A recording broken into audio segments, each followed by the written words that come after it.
দ্রুত ঘুরছে পৃথিবী, ছোট হয়ে আসছে দিন।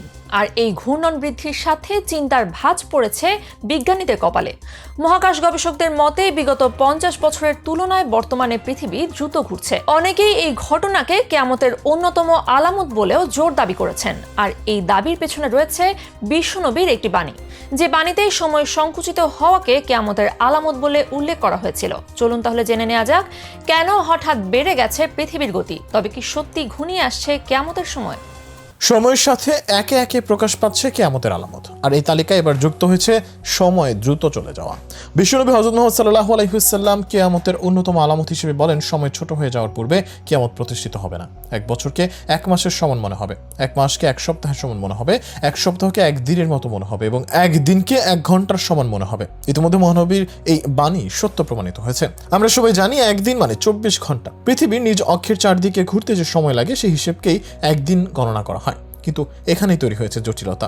International earth rotation and reference সার্ভিসের পর্যবেক্ষণে বলা হয়েছে পৃথিবী 24 ঘন্টার কম সময়ের মধ্যে ঘূর্ণন শেষ করছে। বর্তমানে পৃথিবী 24 ঘন্টা 0.5 মিলি সেকেন্ডের কম সময় নিয়ে ঘুরছে, ফলে 24 ঘন্টা থেকে 0.5 মিলি সেকেন্ড কমে গেছে। সময়ের এই সাধারণ পরিবর্তন সাধারণ মানুষের জন্য তেমন সমস্যা সৃষ্টি না করলেও বিজ্ঞানীরা বিষয়টি নিয়ে রীতিমতো চিন্তিত। সম্প্রতি একদল মহাকাশ বিজ্ঞানী জানিয়েছে, অতীতের তুলনায় বর্তমানে দ্রুত ঘুরছে পৃথিবী।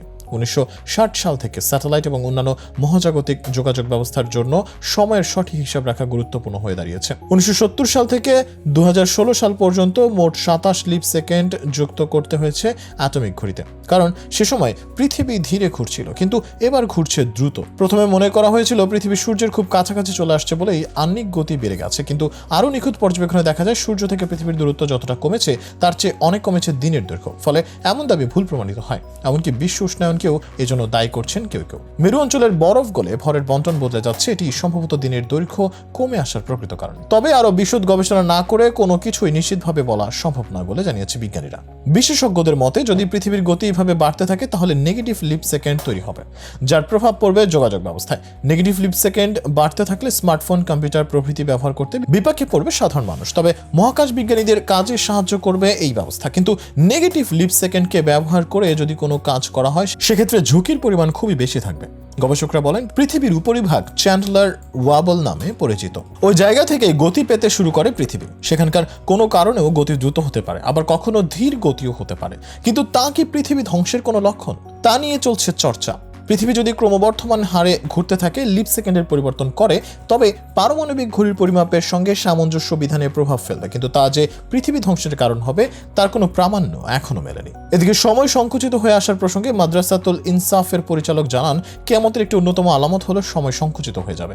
এর দুটি অর্থ, একটি হলো সময়ের বরকত কমে যাওয়া, আর আরেকটি বিষয় হলো সময়ের মান কমে যাওয়া। যেমন মাস চলে যাবে দ্রুত, দিন চোখের নিমিষে পার হয়ে যাবে, এমন বিজ্ঞানীরা এখন যা গবেষণায় পাচ্ছেন তা আমাদের নবীজি অনেক আগেই বলে গেছেন। রাসূলুল্লাহ সাল্লাল্লাহু আলাইহি ওয়াসাল্লাম যে ভবিষ্যৎবাণী করেছেন আমরা তার মধ্য দিয়েই পার হচ্ছি বলে মন্তব্য করেছেন বিশিষ্ট আলেমরা। কেউ কেউ বলেছেন ইমাম মাহাদির যুগে সময় ছোট হয়ে আসবে, কেননা তখন মানুষের মাঝে চরম সুখ শান্তি বিরাজ করবে। সুখ শান্তি ও আনন্দের মুহূর্তে সময় দীর্ঘ হলেও খাটো মনে হয়, আর দুঃখ কষ্টের মুহূর্তে সময় অল্প হলেও তা অনেক লম্বা মনে হয়। আবার অনেক আলেমের মতে কিয়ামতের আগে প্রকৃতভাবে সময় খাটো হয়ে যাবে এবং তা দ্রুত চলে যাবে। সেই হিসেবে এই আলামতটি এখন অনেকটাই প্রকাশ্য।